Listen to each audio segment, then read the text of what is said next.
الحمد لله الحمد لله الحمد لله maalintii 22 saaka noo soo dhamaatay ilaahay deeqsiga ahaa ee baariga ahaa hooyaday wata faraxsan ilaahu farxad u siiyay caafimaad taama ilaahu sii ilaahayo cimrigeeda dheere oo cilmigeeda barakee oo caafimaadkeeda xoojiya ya rabbal alamin ilaahu aaminteedi ya aaminta malaa'ikta ilaahu iswaafaji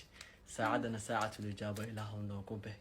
ilaahu waxaan ku weydiisanaynaa fadligaaga karamkaaga deeqdaada deeqsinimadaada weynidaada iyo sareyntaada waxaan kugu weydiisanaynaa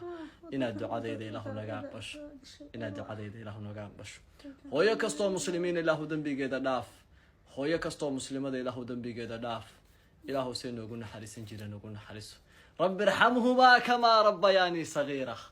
ya rabbi irhamhuma kama rabbayani saghira ya rabbi irhamhuma kama rabbayani saghira آمين يا رب العالمين.